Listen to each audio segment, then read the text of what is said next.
महापुरुषों की वाणी कहती है कि जब मनुष्य को पेट की भूख लगती है तो वो भोजन खोजता है। जब उसकी पेट में तृषा पैदा होती है, अन्न जल खोजता है। कहीं किसी शहर में भी गया, कहीं घूमने भी गया, तो आदमी सबसे पहले वहाँ गूगल पर यही खोजेगा कि हमें खाना कहाँ से बढ़िया मिलेगा, हमें भोजन कहाँ से अच्छा मिलेगा, भारतीय व्यंजन कहाँ मिलेंगे। तो जब पेट की भूख होती है तो भोजन खोजता है मनुष्य, पर वहीं जब भूख मन की होती है तो मन की भूख पैदा होते ही मनुष्य भगवान की कथा खोजता है। मन की भूख मतलब मन में एक बेचैनी, जैसे पेट में भूख हो तो आदमी को कुछ भी अच्छा नहीं लगता। पेट में भूख लगी हो, आदमी भूखा हो तो उसे भोजन के अलावा कुछ अच्छा नहीं लगता। तो वैसे ही जब मन की भूख होती है तो मन की भूख को मिटाने के लिए मनुष्य भगवान की कथा की खोज करता है। खोज कैसे करता है? जैसे कई लोग होते हैं ना, जिनको हर एक कोई मनोरंजन मेला लग रहा है, सेल चल रही है शॉपिंग में, वो सब पता रहता है क्योंकि वो उसकी खोज में रहते हैं। कहाँ कौन सा ऑफर चल रहा है, कहाँ बम्पर सेल चल रही है। कई लोगों को मनोरंजन का शौक होता है तो वो खोजते रहते हैं कौन से थिएटर में कौन सा फिल्म चल रही है, कहाँ कौन सा गाना बजाना, कोई प्रसिद्ध सिंगर आ रहा है, वो खोजते रहे। ऐसे ही जो भगवान के भक्त होते हैं ना, उनको आप डिटेल पूरी पूछ लो, वो बस यही खोजते रहते हैं कि नोएडा में आसपास अब कौन आ रहा कथा सुनाने के लिए। अब ये आ गए, अब इनकी श्रवण कर ली, फिर अगला मौका देखेगा अब कौन आएंगे हमको भगवान की कथा का श्रवण पान कराने के, क्योंकि उनका जीवन ही कथा से चलता है। जैसे गाड़ी बिना पेट्रोल डीजल के नहीं चलती है, उसको टाइम टाइम पर चलाने के लिए पेट्रोल डालना पड़ता है। वैसे भगवान के भक्तों के लिए जो कथा है ना, ये डीजल पेट्रोल का काम करती, ईंधन का काम करती। ईंधन आते ही आदमी एकदम, गाड़ी एकदम फर्राटेदार चलने लग जाएगी। वैसे ही हमारे जीवन में, भक्त के जीवन में जब भगवान की कथा आती है तो उसकी कथा से उसकी बैटरी भी एकदम रिचार्ज हो जाती है, उसको पावर आ जाती है, शक्ति आ जाती है। तो आज हम सभी कथा के दूसरे दिन में प्रवेश कर रहे हैं। इंद्र देवता भी खूब राजी हैं, बस कथा हो जान दे हमारी, बाकी तो खूब बरसो, हमको कोई दिक्कत नहीं है। अच्छा है ना, बढ़िया है, आपके लिए भी ठंडा ठंडा मौसम करवा दिया। कल कितनी भयानक गर्मी थी, तो ठाकुर जी ने कहा लो फ्री का एसी चला देते हैं। खैर, 100 दिन दुर्दिन नाही, मेघ नभ में बहरावे। दुर्दिन मतलब अशुभ दिन, बुरा दिन। वैसे तो बुरा दिन कोई होता नहीं, पर कई बार हम कहते ना भैया आज का तो दिन ही खराब था, पता नहीं कौन सा मुहूर्त देख के निकले थे, पता नहीं कौन का चेहरा देख के निकले थे। तो एक महापुरुष कहते 100 दिन दुर्दिन नाही, मेघ नभ में बहरावे, अदिन इंद्र उपल कर जगत गिरावे। मतलब पूरा धुआंधार वर्षा होके सारी दुनिया भी तबाह हो जाए ना, तो महापुरुष कहते वो भी बुरा दिन नहीं है। बोले अच्छा, और बुरा दिन क्या हो सकता है? बोले 100 दिन दुर्दिन नाही, पेट को अन्न ना पावे। कोई कहेगा जी आज खाने को अन्न नहीं मिला, आज तो बड़ा बुरा दिन गया। महापुरुष कहते ना, ये भी बुरा दिन नहीं है। 100 दिन दुर्दिन नाही, पेट को अन्न ना पावे, प्रेमी संबंधी सब बिछड़त जावे। हमारे कोई प्यारे हमसे दूर हो गए, रूठ गए, दूर चले गए, वो भी दुर्दिन नहीं है, तो फिर बुरा दिन कौन सा है? बोले 100 दिन दुर्दिन जानिए, स्मरण पड़े ना हरि कथा, स्मरण पड़े ना हरि कथा, 100 दिन दुर्दिन जानिए। श्री विनीत जी महाराज कहते हैं कि सबसे बड़ा वास्तविकता में बुरा दिन वो माना जाता है भक्त के लिए जिस दिन उसको भगवान की कथा सुनने को नहीं मिलती। उस दिन उसे लगता है कि आज हम कुछ खाली रह गए, आज हम कुछ पा ना सके, आज हम कुछ प्राप्त ना कर सके। तो खैर अब बाकी का आगे पीछे का तो पता नहीं, पर ये 7 दिन तो आपके लिए जीवन के सबसे अच्छे दिन हैं, क्योंकि इन 7 दिनों में आप भागवत की छत्र छाया में बैठे हो, मतलब ठाकुर जी की शरण में बैठे हो। ऐसा भाव रखो। कई लोग भागवत प्राप्त होने के बाद भी उनके भीतर इसमें अभी पुस्तक बुद्धि रहती है कि ये तो किताब है, ये तो कहानियाँ हैं। ये कहानियाँ और किताब नहीं है। कहानियाँ किताब होती तो कहानियाँ तो भैया पुरानी हो जाती हैं, कहानियाँ तो पुरानी हो जाती हैं। एक कहानी कोई सदियों तक थोड़ी चलती है। दादी नानी भी जो कहानी बचपन में बालकों को सुनाती हैं वो भी टाइम टू टाइम अपडेट होती रहती हैं। पहले कोई गाय बछड़ा की कहानी सुनाती थी, अब दादी भी मॉडर्न हो गई हैं, अब वो भी फेरी टेल सुनाती हैं। अब वो भी कोई कार्टून की कहानियाँ सुनाएंगी, कोई वो पोयम सुनाएंगी माता पिता। तो कहानियाँ समय पर पुरानी हो जाती है, पर भागवत जी की कथा, भागवत जी की कहानियाँ कभी भी पुरानी न हुई हैं और ना कभी होंगी।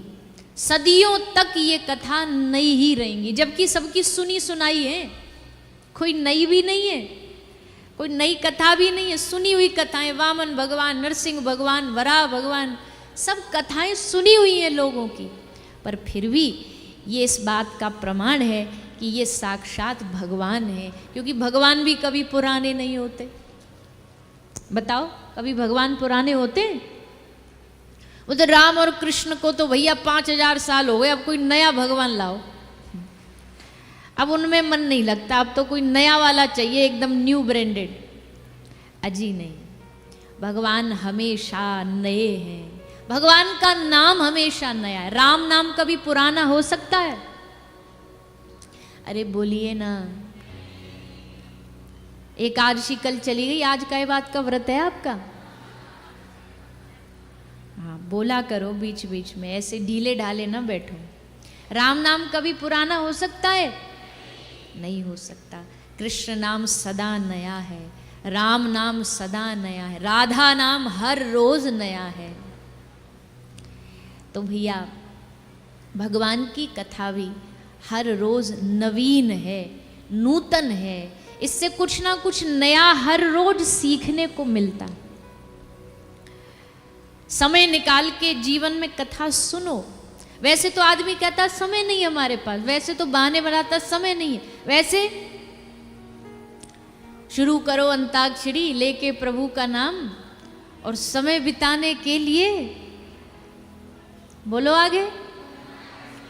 हाँ, अब बताओ, इतना समय लोगों के पास कि समय बिताने के लिए करना पड़ रहा है, समय बिताने के लिए करना है। और शुरू करो राम का नाम। कहते तो राम का नाम है, पर उस पूरी अंताक्षरी में एक बार राम का नाम नहीं लेते।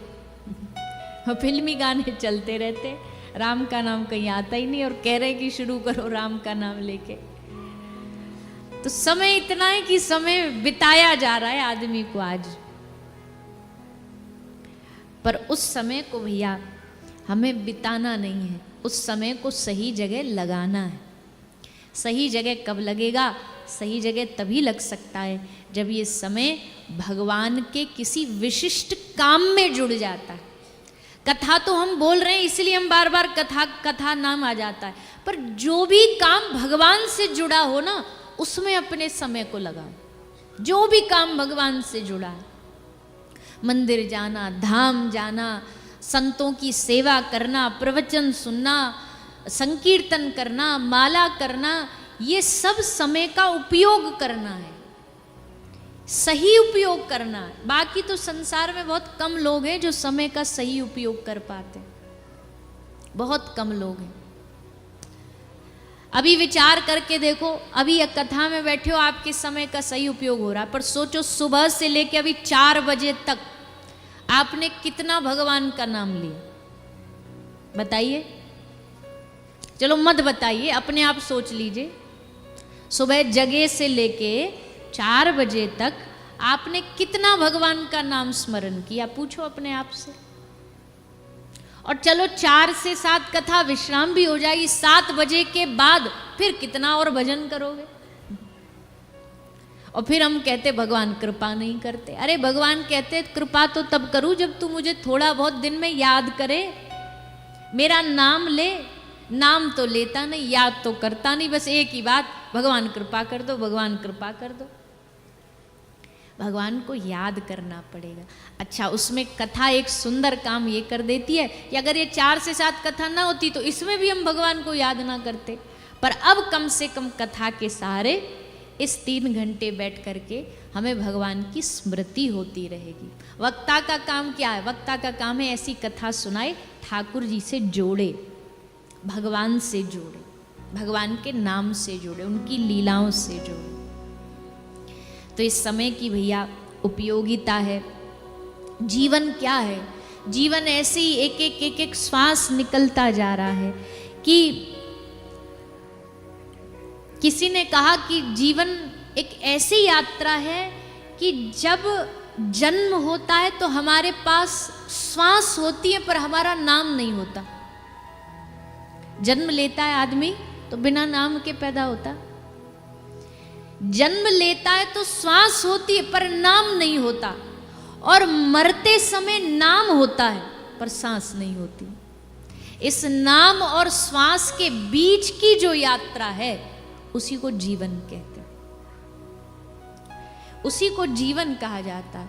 और ये जीवन कैसे जीना है, इस जीवन को कैसे बनाना है, ये डिसाइड, ये निर्णय कौन करेगा? कौन करेगा? तो बोलो जोर से। कोई विधाता थोड़ी ना आएगा, कोई विधान थोड़ी ना बनाया जाएगा। ये जो जीवन का किताब है ना, इसका पहला और पन्ना जन्म और मृत्यु ठाकुर जी ऑलरेडी डिसाइड कर चुके हैं। जन्म हमारे हाथ में था नहीं, मौत हमारे हाथ में है नहीं, पर जन्म और मृत्यु के बीच के सारे जितने पेजेस हैं वो सब ब्लैंक छोड़ दिए ठाकुर जी, सब खाली छोड़ दी। तुम भरो इनको, या तो तुम अच्छाई से भरो या बुराई से भरो, पापों से भरो, पुण्यों से भरो, जो भरना उससे भरो। ठाकुर जी इसके बीच में बोलेंगे भी नहीं। तुम बुरा करो तो तुम्हें रोकेंगे नहीं, अच्छा करें तो वाह वाह करेंगे नहीं, करते रहो करते रहो। अब उस बीच के पन्नों को जो भरना है वो हमारा काम, और ये कथा उन्हीं बीच के पन्नों में सुंदर अक्षर लिखने का काम करती है। हमको ज्यादा तो पता नहीं, पर इतना कह सकते कि जब भगवान के पास जाएंगे और चित्रगुप्त जी वो सब हिसाब किताब, लेखा झोंका, डायरी खोल के बैठेंगे, भगवान पूछेंगे बता इसने क्या बढ़िया काम किया, तो और तो जीवन का आप अपना जानते हो, हम अपना जानते हैं, पर इतनी गारंटी है कि 29 मार्च से 4 अप्रैल के बीच में, हे प्रभु इसने बैठ के आपकी कथा सुनी, ये इसने अच्छा काम किया, ये बताया जाएगा, ये लिखा जाएगा उसमें, ये अंकित किया जाएगा। तो उन पन्नों को भरना कैसे है, ये हम सबका कर्तव्य है, ये हम सबकी जिम्मेदारी है। भगवान ने कृपा करके हमारे जीवन में भक्ति आए, इसके लिए अपनी कथा भेजी। आज ही कहीं मैंने पढ़ा था कि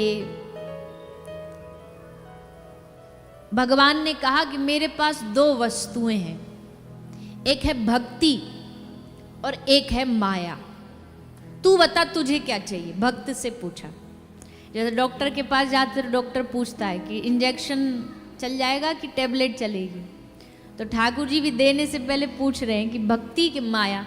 तो भक्त ने पूछा कि प्रभु पहले डिफरेंस बताओ दोनों में क्या है। तो भगवान ने हंस के बड़ा सुंदर जवाब दिया।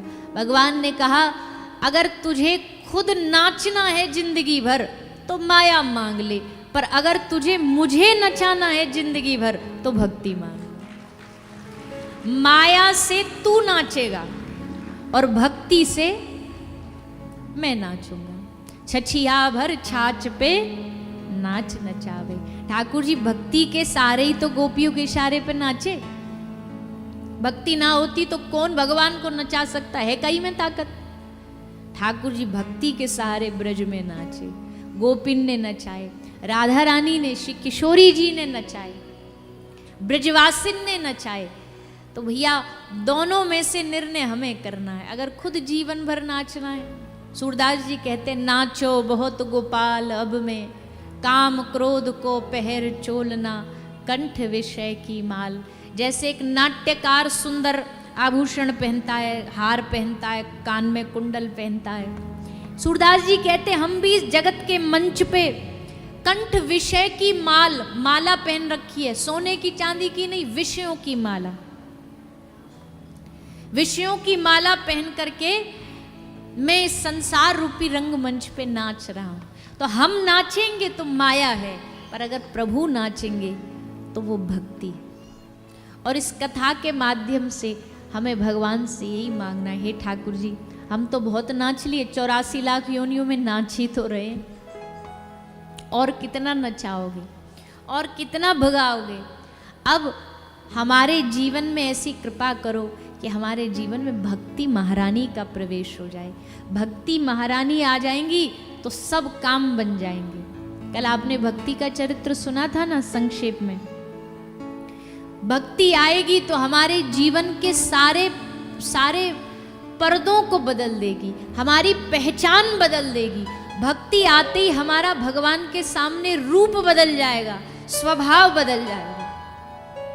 भक्ति से ही हमारा भगवान के सामने सम्मान होगा। संसार में सम्मान पाना है तो क्या चाहिए?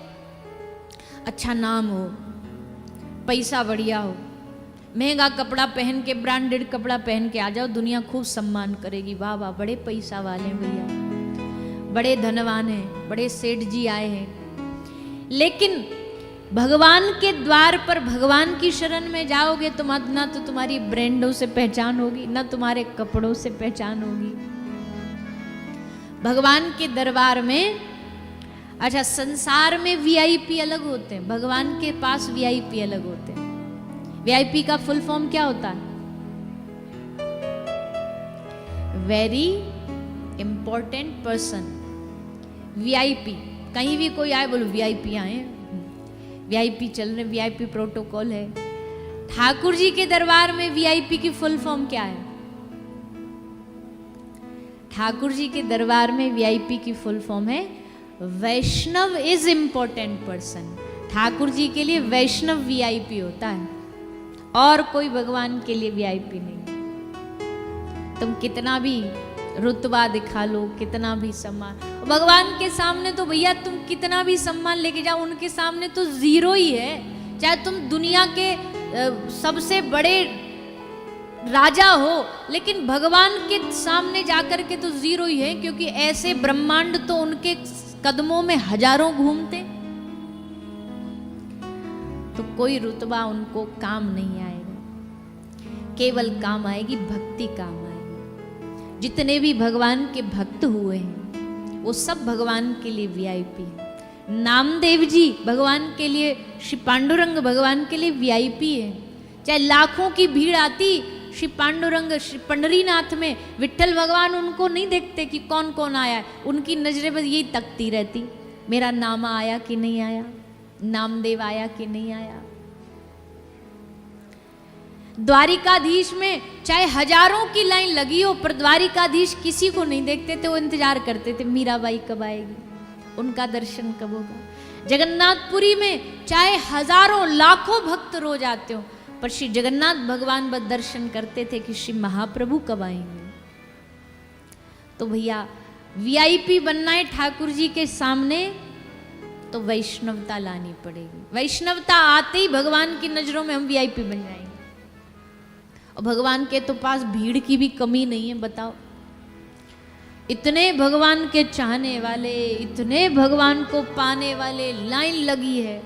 और आज से नहीं लगी, जब से दुनिया बनी है तब से भगवान के प्रेमी पागलों की कोई कमी नहीं। कलयुग में भी कमी नहीं है। कलयुग में भी भगवान के बहुत प्रेमी, बहुत पागल है। ऐसे में अगर अलग बनना है, उनकी दृष्टि में आना है, वीआईपी बनना है, तो भक्ति देवी को हृदय में बसाना पड़ेगा। और भक्ति हृदय में कैसे आएगी? ठाकुर जी से मांग करना चाहिए। जितना हम भगवान से दुनिया मांगते ना, अगर उतना कभी भगवान से भगवान को मांग लिया होता, भगवान से उनकी भक्ति मांग ली होती, तो ठाकुर जी कब का कृपा कर देते। पर हम दुनिया तो मांगते, पर ठाकुर जी को नहीं मांगते। क्या मांगना है? एक बहुत प्यारी पंक्ति, ना हमें संसार का वैभव चाहिए, ना हमें कोई संसार का धन चाहिए, चाहिए तो केवल और केवल हे नाथ हमें आपकी कृपा चाहिए। न धाम न धरती न धन चाहता हूँ, न धाम न धरती न धन चाहता हूँ, न धाम न धरती न धन चाहता हूँ, न धाम न धरती न धन फिर क्या चाहिए? चाहता हूँ। कृपा का तेरी एक, कृपा का तेरी एक, कृपा का तेरी, कृपा का तेरी, कृपा का तेरी एक कर्ण चाहता हूँ, न धाम न धरती न धन चाहता हूँ, न धाम न धरती न धन। जिसको ठाकुर जी की कृपा चाहिए, मांगिए ठाकुर जी से, हे प्रभु ये संसार के टॉफी चॉकलेट जैसे बच्चे को देख, जब बच्चा कोई बड़ी चीज मांग रहा हो तो माता पिता क्या करते हैं, उसको छोटी चीज में ललचा करके फंसा देते हैं कि इसका मन दूसरी जगह अटक जाए। बोले बेटा चॉकलेट ले लो, उसको चाहिए महंगी खिलौना, चाहिए महंगी गाड़ी, पर वो क्या कह देते, ले चॉकलेट ले लो। चॉकलेट में बालक फंस जाता है बेचारा, छोटी चीज में फंस जाता, भूल जाता है। फिर वैसे ही ठाकुर जी को भक्त कह रहा, प्रभु ये छोटी मोटी टॉफी चॉकलेट फेंक के हमें मत बहका दो कि लो तुम्हें जॉब दिला दी, लो तुम्हें मनपसंद बहू दिला दी, लो तुम्हें मनपसंद नौकरी दिला दी। ये सब नहीं चाहिए, चाहिए तो आपकी कृपा। एक एक शब्द इस भाव के बहुत प्यारे हैं कि अच्छा ये बोलने के लिए भी जिगरा चाहिए कि धन नहीं चाहता, क्योंकि सभी दुनिया तो धन ही मांगने में लगी है। ठाकुर जी पैसा दे दो, ठाकुर जी ये दे दो, ठाकुर जी बेड़े काम बना दो, पर असल भक्त जानता है ये सब नहीं।